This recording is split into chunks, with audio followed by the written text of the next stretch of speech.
because a lot of times the responses you get from people, especially the kids, man, it's like a lot of it, the way they see themselves or what they might say that their goals are is derived from what's being promoted through hip hop. And I usually like to trace that back to those roots. And I say, yo, well, if we took all that aside and we got rid of certain things, how else would you identify yourself? You see what I'm saying? And what I've learned is a lot of times, man, the youth and truthfully adults, man, everybody even in their 30s right now, they really don't know who they are without the influence or presence of music.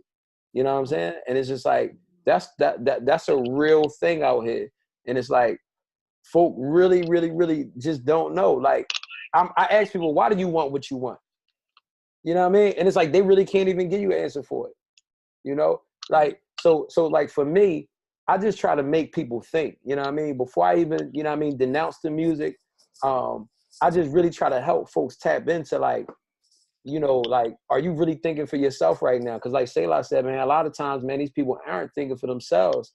So this is why they can't separate the entertainment aspect from it. And it's really real life. It's reality for them. Yo, but, Pastor, I tell you no lie, man. I'm listening to you talk and I'm realizing, man, like, yo, the only reason I didn't buy into all of those things is because my identity was solidified by my parents beforehand. Yep. Like the things dudes was willing to do for paper, I wasn't willing to do because I never saw money as a savior. It was only a tool because of the way my pops and my mother raised me. You know what I'm saying? Like, it's like, am I willing to clap somebody off over a screwdriver? Of course not. That's how I saw money. You know what I'm saying? And it's, if they weren't there, music would have been my parents, man. Like, they would have been my parents for real. And I like what I was saying to bro earlier about the whole seeing music as a scapegoat thing right now, trying to run from reality constantly. I think, you know, the advent of technology, it's easier to just hand your kid an iPad to get 5 minutes of rest. You know what I'm saying? Like, it is. And I understand that. That's a fact. You know what I'm saying? Yeah. Especially with the kids that I work with. Damn, I should start doing it then, huh?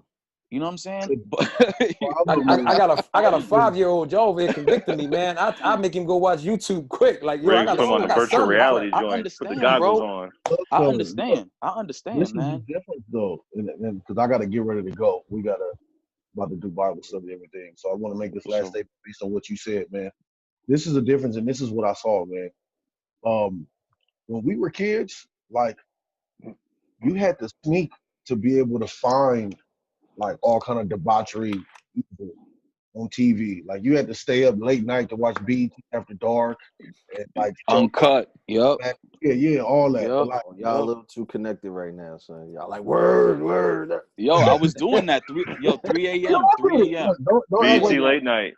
Yeah, and then you walked in the room, you had your finger on the last button. Yep. Yo, Hurt, we related, B. We related, bro. Yeah, I went on the B.E.T, but I was hitting the Cinemax joint. I was trying to see the naked chicks with the soft. No. Come on, you know what I mean? Like listen, we gonna keep it 100. I was watching the Cinemax late night. He was watching Red Shoe Diaries, man. Yeah, there you. Confessions. Red Shoe Diaries. Bam, real sex. Oh. So everybody here seen the credit card through the butt, right? Oh, what? Tip drill? What? The tip drill? My man passed the car. Yeah. I was watching the point on the point. The joints the on the point. Oh yeah. Yo, that was my joint. Look, I said all that to say this. Versace Paris. Now we live in an era now where the kids don't have to search for that kind of stuff. If they got a phone, they got it.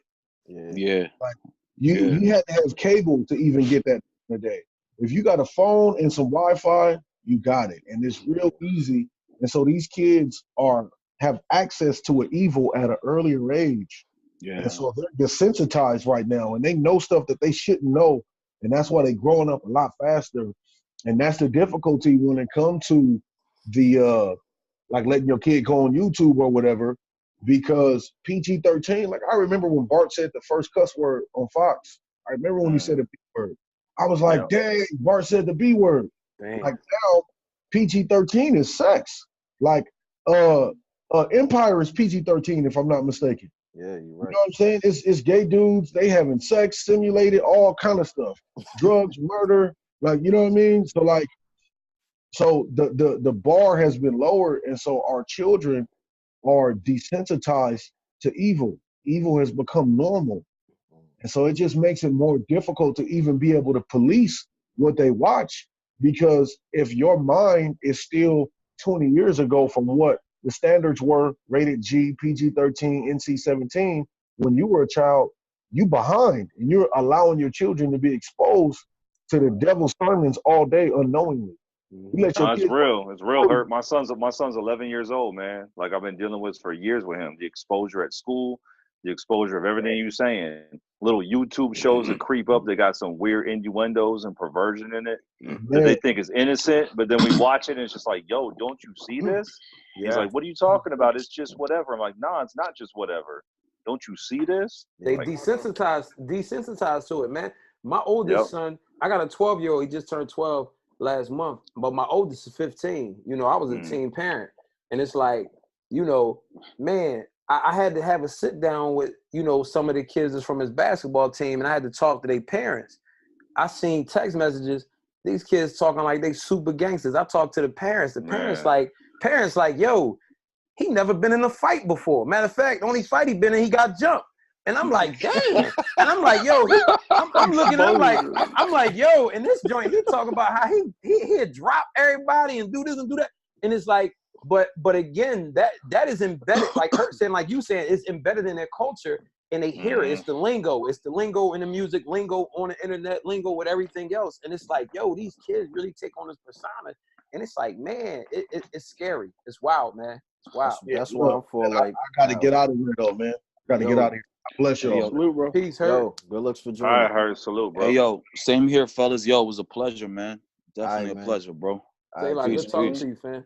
Peace, man. I'll see y'all soon, man. Peace, peace.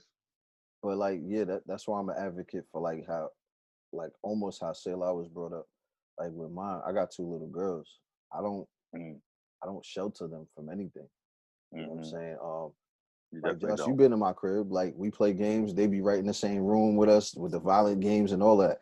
Because I don't believe sheltering is as effective because of the access. So my thing is paint the narrative for them. So when they see it or when they come across it, they have the mindset that I instilled in them as they process these things. You know what I'm saying? Because it worked for me growing up. You know what I'm saying? Like my father, I was there for every movie, every song, every conversation. You know what I mean? And the thing is, he instilled a certain mindset in me so that when I'm out on my own, I process it in a more mature manner. And then I don't feel like I got to succumb to the more immature narrative of whether it be violence, sex, whatever. It's good. Yeah. I think you in that, I think there's a difference though in the sense that your approach may be more intentional. So when they see things and come across things, you're readily available to deal with it and deal with the issue or express the morality of it or whatever the issue may be. A lot of these parents that I come across, they're not intentional with that. They just let it be. Let it live. Let it manifest. Like come to your own conclusions. Figure it out. You figure out what's right or wrong with it. I necessarily don't take that approach. Me, for myself, like I've, graduated my children into certain things and just my own personal approach. But as they come across things, whereas my son, as Pastor Carl was saying, dealing with things and dealing with his son who's 12, you just got to deal with things as they come. As much as you try to protect certain things, they find a way, whether it's creating a secret account on Snapchat or creating a secret account somewhere else. And, you got to deal with it as it's come. So, I try to graduate and try to protect as much as I can, but I'm also a realist in the exposure that they get, but deal with it heavy-handed as it comes. So they know the difference and not just let it be that I see with some of these parents. Yeah. And oftentimes, man, no lie, I sit and I talk to my boys because I got 3 sons, but I'm expecting a daughter next month. But, 15, Praise 12, God. and 5, you know what I'm saying? And thanks. And I talk to my older boys straight up, you know what I mean? Like I point out the fallacy in the stuff that's being promoted and perpetuated before them. You feel me? And they know, like, through my hardships, through some of my downfalls, like my oldest son, you know, he kind of remembers vividly, like when he had to spend time in the visiting room with me. You feel me? He was about 6, you know, so, you know, 5, 6 or so. And my middle son, he was like baby, so he don't remember that. But, you know, I sit and I talk to him about the reality of that stuff. You know what I mean? I point out to some of the fallacy and some of the lyrics, like, yo, this don't even make sense. He said he did this. No way he did this, because he would have got killed behind trying to do this. You know what I'm saying? Like, I make it make sense to my son, so they start to, you know, see it even if they encounter it. Because truth be told, I rarely listen to music anyway. So like, and when they're around me, they definitely can't listen to the music in no way. So it's like, I don't want to hear Little Nobody. You know what I'm saying? But so that's just out. You know what I mean? But with that being said, I mean, even if it's local guys that they listening to, whether it's, you know what I'm saying, Meeks, the P&B Rocks, to whoever that's in Philly, and it's like, you know what I'm saying? I call it what it is. Like, no, they wouldn't cut like that. Such and such wasn't shooting people like he's saying in these songs right now. So don't you take that verbatim and think that that relates to you. You see what I'm saying? And it's like through doing that, I really feel like my sons are more skeptical. You see what I'm saying? It's like kind of like the unbeliever to everything the Bible says. Like people that are skeptics by nature. So now when my kids kind of like peep stuff, they're more so asking questions like, man, that don't even sound right. You know, like, Dad, you really think such and such was tough? And then most of the time I got to look up such and such because I'm like, I don't even know who that is. But, you know, but we run through it. So, like, because I kind of, like, point it out and make them think more. And, you know what I'm saying? Make them question things. Because, like you said, just like you said, Josh, we're like, we can't filter out those other kids. You know what I'm saying? Like, and those kids do have influence. And no matter how much we try to raise them up, they still got to go into that environment that they spend 9 months out of the year around. Right. You see what I'm saying? So like, they don't want to be they don't want to be bullied. They don't want to be the nerds at school. You know what I'm saying? Like, so we can only try to train them up and raise them up the best way we can and give them some common sense to make them think twice with stuff.